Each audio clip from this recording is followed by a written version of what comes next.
Bonjour à tous. Le sujet du jour dans la continuité des parasitages, c'est inévitable, on va parler de la peur. La peur et les impacts sur la santé et le système immunitaire. Je crois que c'est vraiment un lien, c'est un sujet essentiel, vraiment essentiel, surtout à l'heure d'aujourd'hui. Et ça va me faire plaisir de laisser la parole à Patricia. Oui, bonjour Corinne, bonjour à tous, bienvenue dans cette nouvelle conversation. Donc, la peur. Et oui, la peur et ses impacts sur notre santé. C'est sûr que quand on a peur, on est... on reste, on a peur, on reste à la maison. On a des pensées qui tournent en ronde, qui tournent en boucle dans notre tête. On est méfiant, on se hyper protège, donc on est un petit peu recroquevillé. Là, j'essaie de donner des exemples, un visuel pour qu'on ait un exemple du corps physique qui est animé par la peur. Donc, on a une réaction physique, on est replié sur soi-même, on est... donc, tout ça fait en sorte, je crois déjà le ressenti de peur a un impact sur la façon dont on se tient, dont on se comporte et dont on avance. Et j'aimerais ça, je vais lancer la perche à Corinne. Oui, c'est vrai, c'est sûr, c'est certain. Je crois que tout le monde a ressenti dans un moment de choc, de trou, de perturbation suite à un accident de voiture, plus ou moins grave. Une opération, on doit subir une opération, on s'inquiète. Il y a plein d'événements finalement dans la vie qui peuvent nous amener à toucher à cet élément. Ce qui est surtout fondamental, c'est que nous avons été élevés dans la peur. Et j'ai envie de dire surtout la peur, mais surtout une appétence, un appétit au drame, une dépendance au drame, et donc à la peur. Ce qui est certain, c'est que dès qu'une personne est dans la sphère vibratoire de la peur, sachant que nous sommes vibratoires, hein, nous sommes vraiment une note de musique, on va le voir comme ça, cette note de musique dans le monde de la peur devient une note très discordante. Vous voyez, votre instrument est absolument pas accordé. Ce qui est stupéfiant, c'est que si on regarde au niveau de l'histoire, de génération en génération, l'humain s'est défini, un, parce qu'il n'aime pas, et deux, par ce dont il a peur, l'inconnu. Ça a maintenu l'humanité déjà dans une grande ignorance, un grand trouble, et c'est ce que fait la peur. La peur paralyse, crée un voile gris qui va amener une série de réactions physiques, ce qu'on appelle psychosomatiques. Il y a eu un test qui a été fait il y a très longtemps. Peut-être que Patricia va pouvoir m'aider au niveau de la date ou l'époque. Je pense qu'on parle de 1846 en tête. Un monsieur qui a voulu faire un test assez particulier. Il a pris un prisonnier en lui disant: on va vous couper les veines, on veut faire un test, de toute façon vous êtes condamné à mort, donc vous avez fait partie de ce test-là. Et finalement, on veut voir qu'est-ce qui se passe quand on va vous vider de votre sang. Ils ont mis 2 bassines sur ses bras attachés dans le dos, donc il ne pouvait pas voir ses poignets.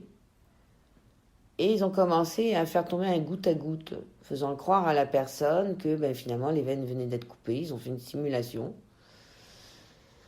C'est bien sûr une simulation. Mais malgré tout, le goutte à goutte faisait faire croire au prisonnier qu'il allait mourir. Parce qu'on venait de lui couper les veines et qu'il se vidait de son sang. Quand ils ont arrêté le goutte à goutte, la personne s'est arrêtée de vivre. Arrêt cardiaque. Alors qu'on ne lui avait jamais coupé les veines. Voilà la force de la peur. La force de la peur va permettre de créer une fausse réalité. C'est quelque chose qui est dans le domaine de la suggestion. Ça n'existe pas. Et souvent, quand on a peur de quelque chose, soyez rassurés, c'est jamais ce qui arrive. Par contre, il va arriver autre chose. De désastreux. Mais jamais le schéma, le fantasme, le monde de supposition. C'est un monde de supposition, un monde d'erreur. C'est le fantasme humain. C'est vraiment le mental qui part en vrille. Et où tout est possible, et tout est folie. Hein. Et on ne parle pas de quelque chose d'heureux. C'est toujours vibratoirement, énergétiquement, et donc inévitablement, compte tenu que nous sommes une caisse de résonance, que notre champ électromagnétique nous enferme dans notre corps. Ce corps étant donc un instrument de musique qui va résonner à nos pensées et notre état premier, racine, imaginez le désastre. Donc une personne qui est en lui-même un monde en soi-même, qui vit dans la peur, dans la terreur, dans le drame, c'est sûr que c'est un système écologique qui est en effondrement. C'est ce que d'ailleurs nous vivons. L'époque, nous sommes vraiment à l'apothéose dans les pays capitalistes de la peur. Peur d'un virus, peur des autres. Oh mon Dieu, la peur s'exprime en ce moment de tous les moyens possibles et inimaginables. Oui, et c'est en t'écoutant parler, Corinne, ça me faisait penser à notre esprit qui ne fait pas la différence entre la peur imagée et la peur réelle. Donc, le corps va avoir la même réaction physique à une peur qui est imaginaire et une peur qui est vécue réelle.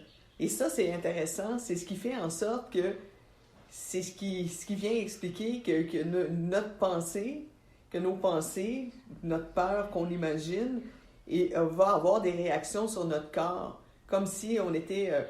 je prends l'exemple d'être poursuivi par un loup. Bon, on va avoir peur, on va courir, on est poursuivi par un loup. Mais si on a la pensée où on regarde un jeu vidéo et on joue, puis on est poursuivi par un loup, même si c'est virtuel, on va avoir la même réaction physique que si on était dans la réalité, en plein bois et poursuivi par un loup. Le corps ne fait pas de différence. Et ça, je trouve que c'est un point qui est intéressant. Donc, c'est pour montrer l'impact, justement, de nos peurs, de nos pensées mortifères. L'impact et la dépendance. Oui. Surtout la dépendance. C'est-à-dire qu'à un moment donné, vos cellules vont quasiment vous appeler à dire « je veux revivre, on va dire, ce shoot de peur ». Oui. Et donc, il y a une dépendance au niveau du corps. Et là, d'autres spécialistes en parleront mieux que moi. Je ne sais plus quel est le terme de cette... Il y a une montée d'adrénaline. Je ne sais pas certaine, soit l'adrénaline, je crois que c'est l'acétonine. Oui, il y a une montée d'hormones à quelque part. Voilà, c'est une montée d'hormones qui crée finalement, on va dire, un shoot comme un drogué. Oui, c'est ça. Et donc, l'humain, depuis, j'ai envie de dire, quelques générations, s'est habitué à ce shoot. À ce shoot du drame. Donc, en fait, maintenant, on ne peut même plus parler de peur.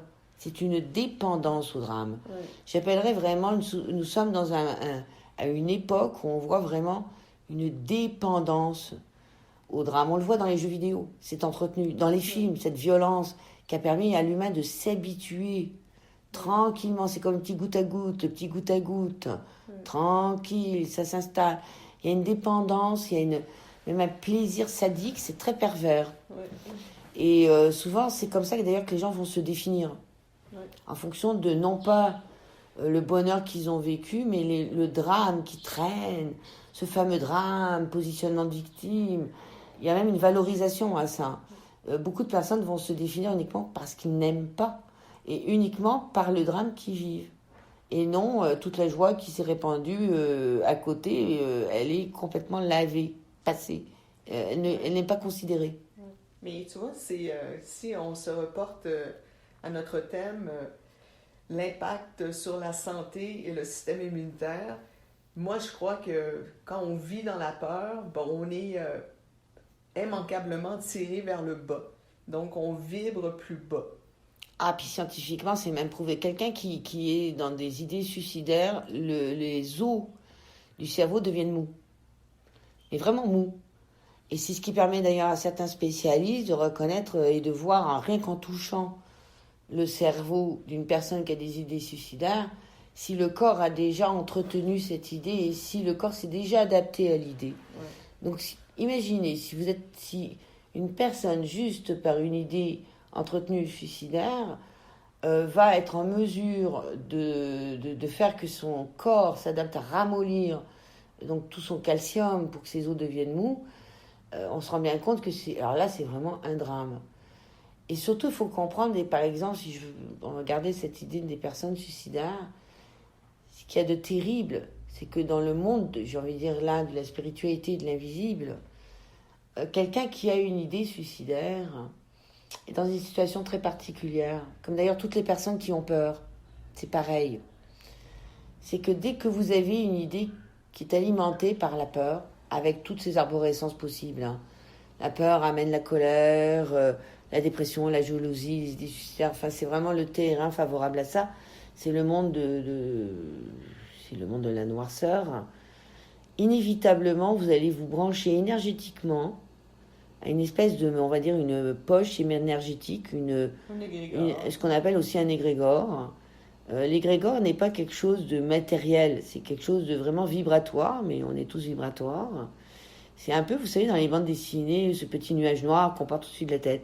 Et imaginez qu'il y a un plus gros nuage noir qui est en fait le nuage de toutes les personnes sur Terre qui ont peur. Ou de toutes les personnes sur Terre qui ont un esprit suicidaire. Et là, qu'est-ce qui va se passer? C'est que vous allez alimenter cette grosse poche énergétique qui, elle, va vous renvoyer un renfort à votre idée, à votre soutien. Elle veut vous garder. Donc elle va vous enfermer dans des pensées névrotiques, psychotiques, tournantes, juste pour continuer à ce que vous alimentiez cette poche d'énergie. Elle veut grossir, elle veut grandir, elle veut proliférer. Donc elle ne cherche que, elle veut dire, des futures victimes. C'est un parasite énergétique. Mais lié et par l'autorisation que vous lui donnez par vos pensées. Ce qui est terrible, c'est que beaucoup de personnes vont dire « je ne peux pas faire autrement que d'avoir peur ». Si, vous pouvez faire autrement. Vous pouvez décider de ne plus alimenter ou ne plus répondre au début à ce schéma. Oui, l'idée va vous traverser. Commencez déjà peut-être par ne plus rentrer en dialogue avec, ne plus lui répondre. Vous savez, comme quelqu'un qui va vous dire quelque chose, vous tournez les talons, vous lui répondez, eh ben, c'est exactement la même chose. Déjà, commencez par ce petit exercice. Dès que vous rentrez dans un circuit où je crois que je vais manquer de... Et vous mettez ce que vous voulez après, tout de suite, vous êtes OK. Je viens de m'entendre, mais je réponds plus. Mais c'est drôle, en t'écoutant, j'ai une image qui m'est apparue.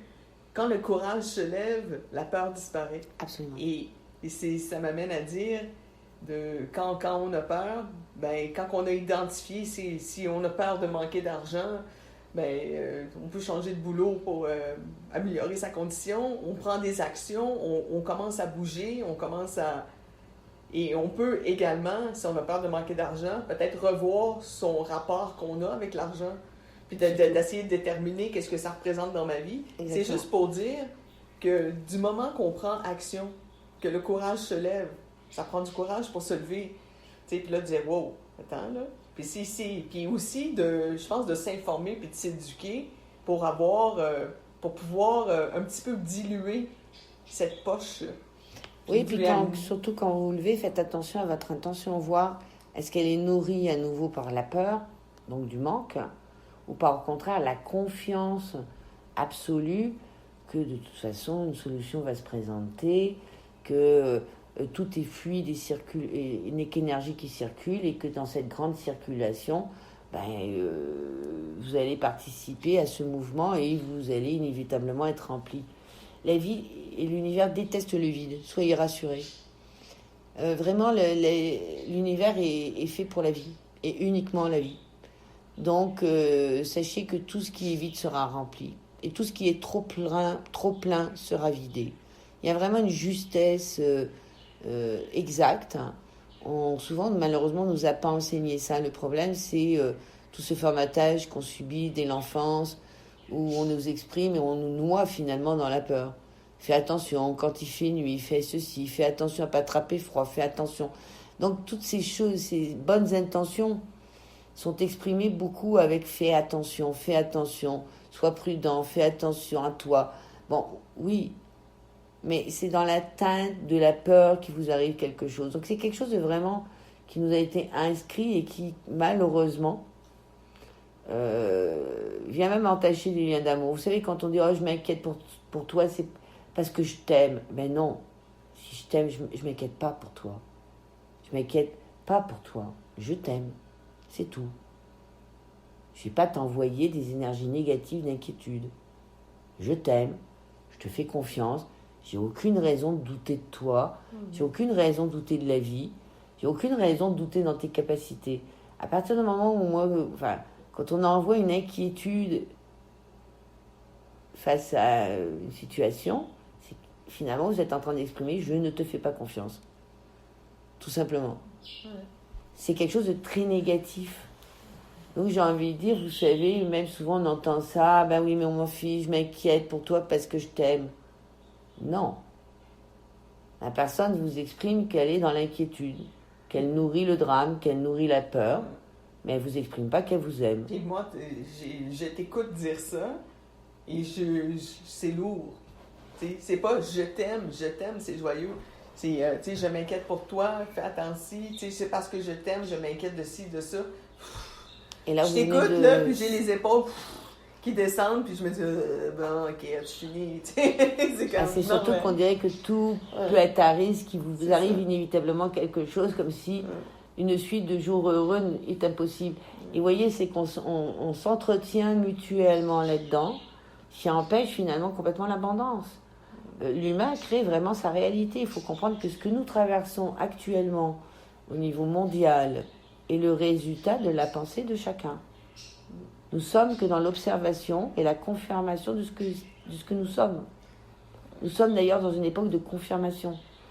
Beaucoup se plaignent d'avoir il y a comme deux camps, il y en a qui font... Oui, effectivement. Pour certains, il y a une confirmation de certains choix qui avaient été faits. Et en ce moment, ils demandent à être confirmés. D'autres ont décidé aussi de faire un autre choix. Puis, ils sont en train de confirmer leur choix. Chacun confirme ce qu'il est actuellement. C'est pas une découverte, c'est juste une confirmation. Et on voit très bien qu'il y en a qui ont décidé de vivre dans la peur et qui confirment ce statut et ce choix, qui veulent entretenir ce monde, qui veulent entretenir cette réalité, qui s'y accrochent désespérément.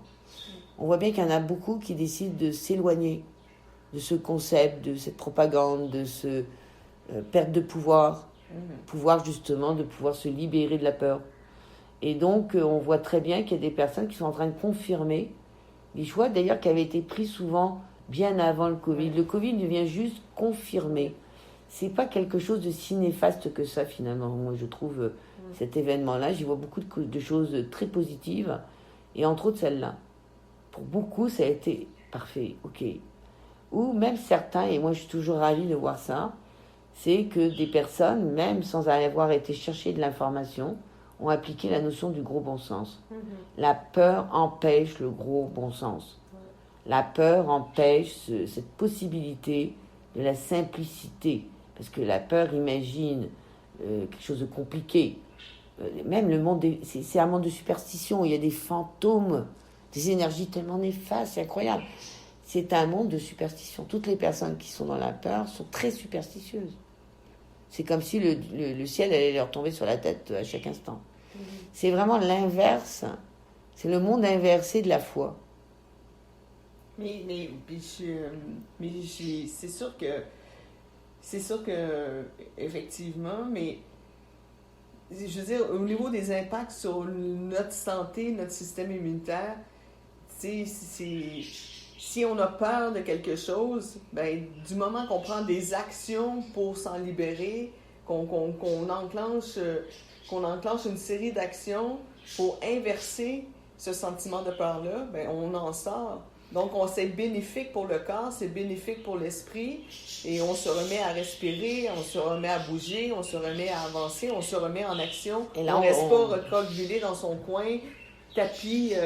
Et là, on commence vraiment à couper tous ces parasitages énergétiques, émotionnels. J'inviterai les personnes dont le sujet, ça les intéresse, à aller écouter le podcast sur le sujet des parasitages qu'on a fait en aval, qui était donc sur le parasitage énergétique, sur le parasitage émotionnel.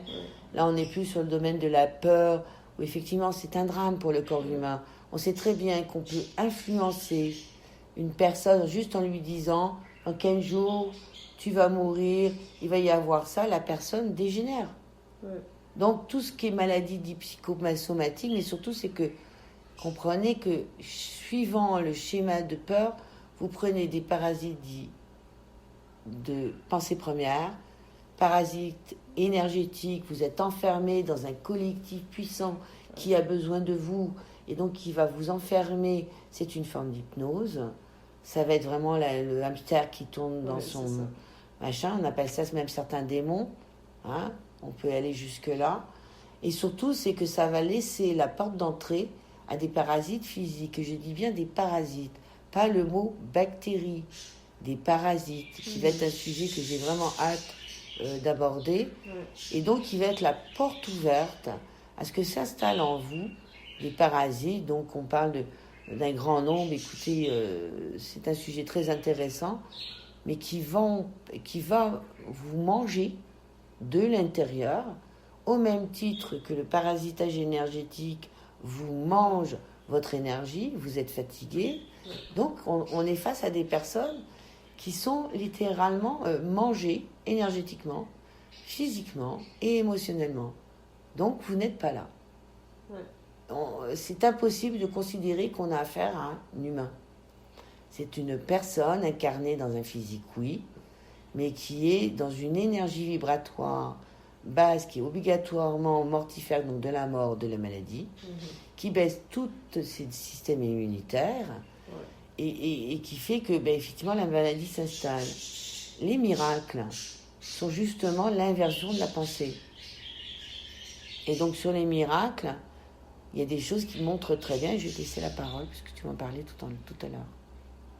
On parlait, j'ai amené le sujet des guérisons spontanées. Je ne sais pas si Corinne, c'est à ça que tu faisais référence, référence, parce que au niveau des guérisons spontanées, c'est l'esprit qui a rejeté la maladie, puis que, boum, il a inversé le processus, et ça a eu un effet bénéfique direct dans le corps.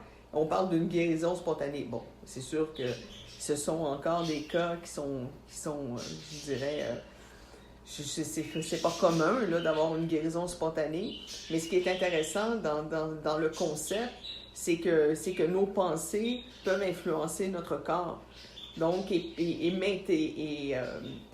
améliorer notre corps. Nos pensées positives peuvent améliorer notre corps. Tout à fait. Donc c'est là que ça devient intéressant de comprendre le lien. C'est que tout est relié, notre pensée, nos émotions, le corps.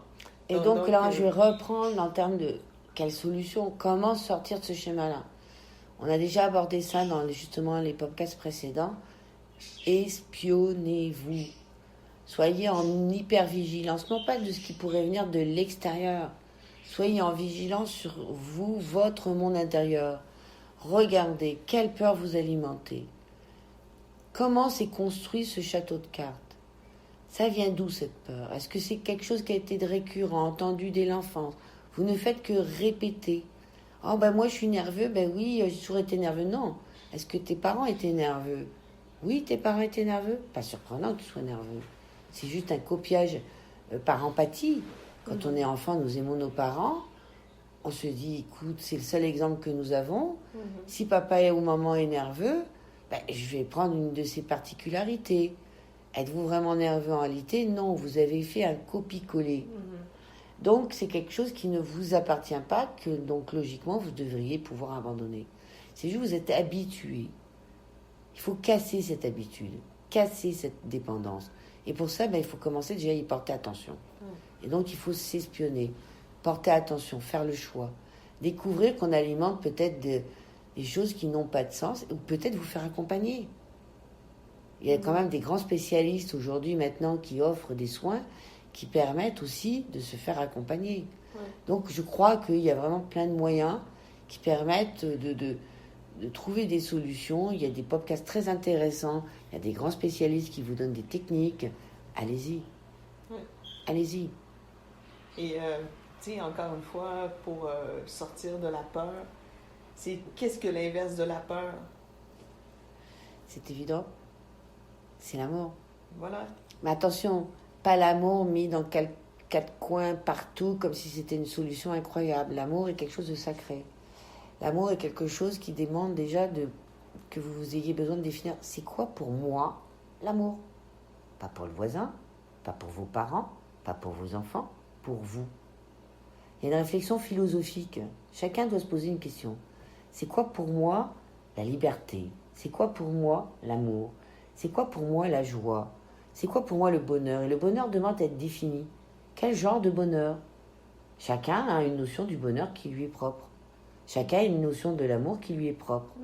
Si vous ne posez pas cette réflexion-là, qui est quand même beaucoup plus intéressant que de cultiver des réflexions sur la peur, rentrez en philosophie de la vie, c'est merveilleux.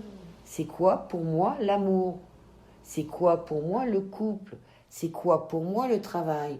Alors déjà, c'est parfait parce que vous allez commencer à vous découvrir, non pas dans quelque chose d'organisé, je ne vous dis pas de remettre votre vie à zéro et tout recommencer, juste déjà de définir les mots que vous utilisez.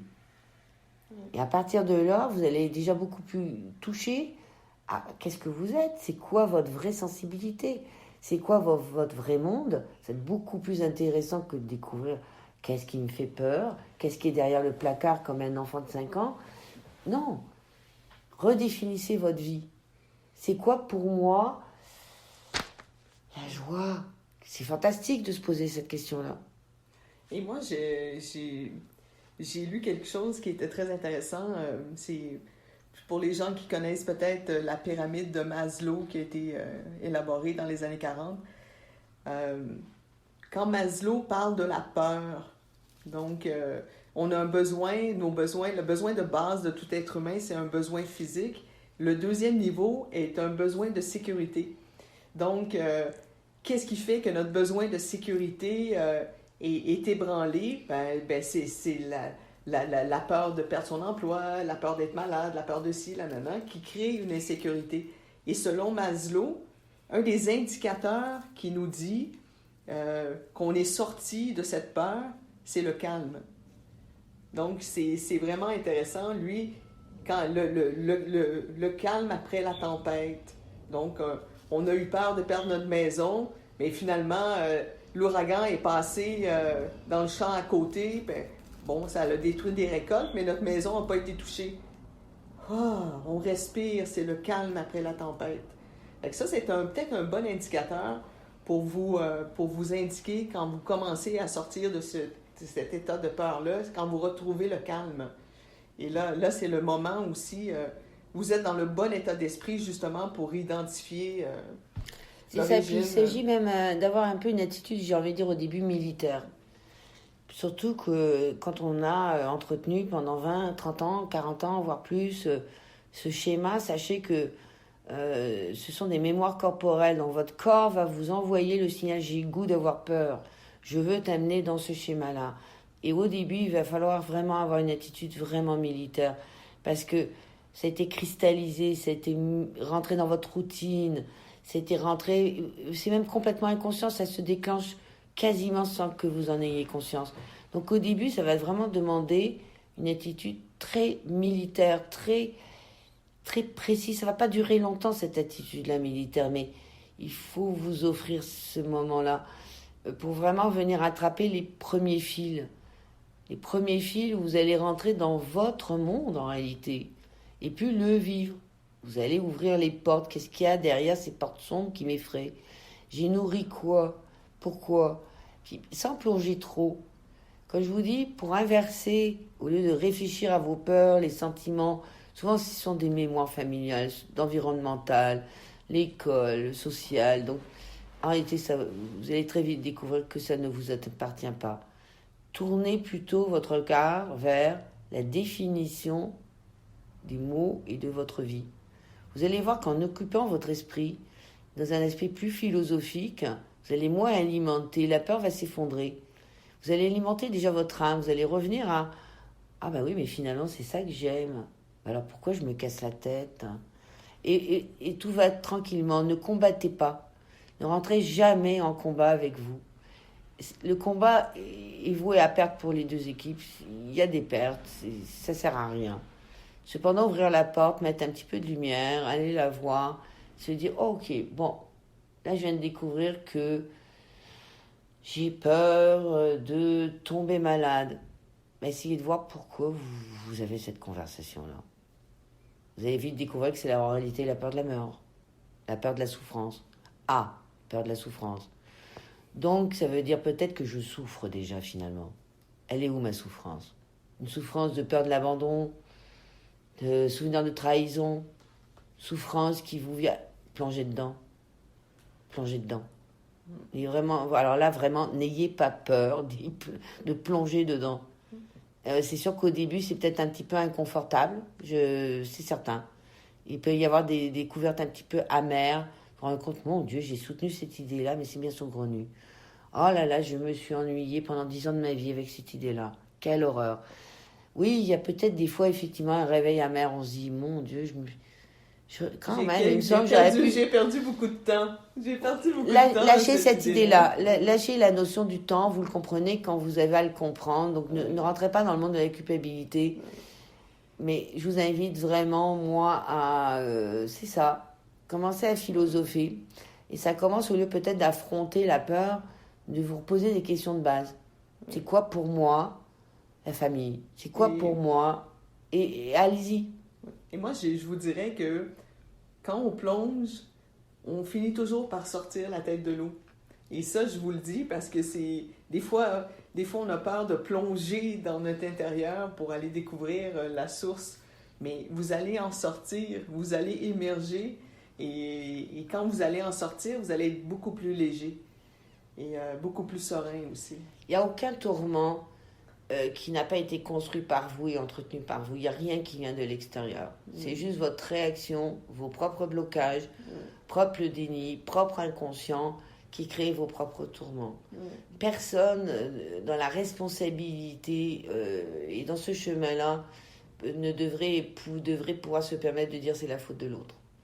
Donc tournez-vous, philosophez. On va vous inviter à philosopher sur la vie, à découvrir c'est quoi pour vous. Et mettez le mot qui y suit. Et bonne réflexion. On va vous inviter à nous écouter à une prochaine fois. Merci à vous. Bonne fin de journée. Bye bye.